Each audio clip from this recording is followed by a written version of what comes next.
चना जो है वो बाहर नहीं फोड़ पाता।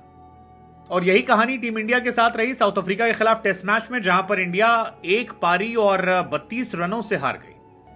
हार ही नहीं है, दरअसल शर्मनाक हार का शिकार हुई है। टीम इंडिया उतने भी रन नहीं बना पाई जितना रन अकेले इस मैच में साउथ अफ्रीका के उस रिटायर होने वाले बल्लेबाज ने बना दिए, जो इस इनिंग के बाद जहां रिटायर हो रहा है। 185 रन बनाए थे डीन एल्गर ने, और टीम इंडिया जब दोबारा खेलने उतरी तो केवल 131 रनों पर ऑल आउट हो गई। और उस 131 रनों में भी अगर आप विराट कोहली के 76 रन हटा देते हैं तो टीम इंडिया के पास दिखाने के लिए कुछ नहीं है, क्योंकि 11 में से 9 बल्लेबाज ऐसे थे जो दहाई के आंकड़े में नहीं पहुंच पाए। यशस्वी जायसवाल 5 रन, शुभमन गिल 26 रन, रोहित शर्मा का इस मैच में खाता नहीं खुला 0, Shreyas Iyer 6 run, KL Rahul 4 run, Ashwin 0, Shardul 2, उसके बाद आते हैं बुमराह 0, सिराज 4 और कृष्णा 0 पर नाबाद। कहीं कोने में बैठकर अजिंक्य रहाणे और चेतेश्वर पुजारा की आत्मा जो है रो रही होगी, कह रही होगी कि यार हमको रिप्लेस करने के लिए ही मिले थे, मतलब क्या कहा जाए। लेकिन इंडिया बहुत बहुत बहुत शर्मनाक हार का शिकार हुई, और यह हार परेशान इसलिए करेगी क्योंकि ज्यादातर प्लेयर वो थे जो लगातार रेस्ट कर रहे थे, सोच रहे थे कि यार बड़ी सीरीज आएगी, इतिहास रचेंगे, अब तक अफ्रीका में कभी हम जीते नहीं थे, पहली बार जीत कर आएंगे। लेकिन अब वो ख्वाब केवल ख्वाब सा लग रहा है। हालांकि विराट कोहली की पारी जो है वो काफी लंबे समय तक याद रखी जाएगी, क्योंकि विराट कोहली ने इस मैच में जी जान लगाई। उनके जो ये 76 रन थे वो काबिले तारीफ थे, और जिस तरह से वो खेल रहे थे, क्योंकि सामने बल्लेबाज जो हैं वो ताश के पत्तों की तरह गिरते जा रहे थे, ताश के पत्तों की तरह बिखर रहे थे, और टीम इंडिया जो है वो बहुत ही दुखद सिचुएशन में थी।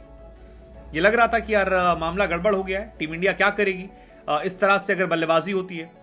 लेकिन विराट टिके, विराट ठहरे, और विराट पारी जो है उन्होंने फिर खेलने की कोशिश की, क्योंकि आखिर में स्थिति ऐसी आ गई थी कि हर बॉल पे शॉट मारना था, अगर आप नहीं मारते तो सामने वाला आउट हुआ था, इसलिए विराट कोहली आउट हो गए। एक शानदार कैच रबाडा ने जो पकड़ा, वो आई थिंक उस शानदार पारी के लिए वो शानदार अंत ही हो सकता था। हालांकि इस पारी के साथ विराट कोहली ने एक कैलेंडर ईयर में 2000 रन बनाने वाले बल्लेबाजों की श्रेणी में अपने आप को टॉप पर कर लिया। वैसे विराट के नाम बहुत सारे रिकॉर्ड्स हैं जो टॉप पर रहते हैं, लेकिन विराट 2000 रन बनाने वाले वो प्लेयर हो गए हैं जो सबसे ज्यादा बार बना चुके हैं। विराट कोहली ने कारनामा 7 बार किया है, संगकारा जो है उन्होंने कारनामा 6 बार किया था, और विराट फिलहाल सबसे विराट पोजीशन पर पहुंच गए हैं।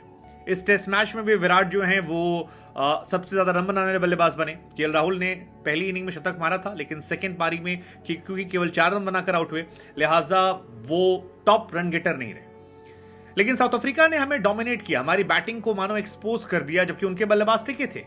और जहां तक बात है बाकी प्लेयर्स की, तो कई सारे प्लेयर जिनको लेकर सवाल खड़े हो रहे हैं, जैसे शुभमन गिल को लेकर सवाल खड़े हो रहा है। क्या शुभमन गिल केवल फ्लैट पिचेस के लिए?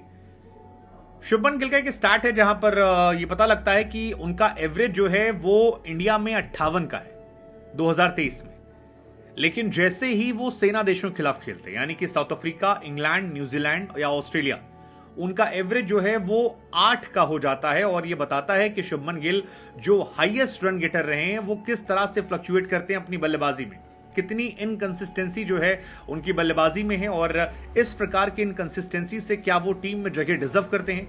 अब इसको लेकर भी सवाल शुरू हो गए हैं, क्योंकि इस टीम के पास कई प्लेयर हैं जिनको मौका मिल सकता था, हालांकि शुभमन उनमें टॉप पर थे, लेकिन शुभमन गिल अब संघर्ष कर रहे हैं। 2023 में, या कहें कि वर्ल्ड टेस्ट चैंपियनशिप की हिस्ट्री में जो बल्लेबाज सबसे ज्यादा सिंगल डिजिट में आउट हुए हैं, उन बल्लेबाजों में इंडिया में 2 नंबर पर शुभमन गिल है। नंबर 1 पर विराट हैं जिन्होंने 57 पारी खेली, उसमें 13 बार, लेकिन शुभमन केवल 34 पारी खेलकर 10 बार सिंगल डिजिट में आउट हुए हैं। और उनका एवरेज भी जो टेस्ट का है वो बहुत फुद्दूस एवरेज है। मतलब टेस्ट क्रिकेट में अगर आप देखोगे तो शुभमन गिल केवल 32 का एवरेज रखते हैं, जबकि वनडे में वो 61 का एवरेज आता है। शुभमन गिल के 18 टेस्ट की 33 पारियों में 966 रन है, इससे ज्यादा तो रविचंद्रन अश्विन के थे जिन्होंने 1000 रन पार कर लिए थे 33-34 पारियों के बाद। शुभमन अभी भी 966 पर हैं, और ये परेशानी वाली बात है इंडिया की। वैसे अगर एक पारी में ऐसा हुआ होता तो शायद इंडिया इतना परेशान ना होती, लेकिन टेस्ट की दोनों पारियों में अगर आपके टॉप ऑर्डर के तीनों बल्लेबाज रन नहीं बनाते तो फिर ये परेशानी का सबब है।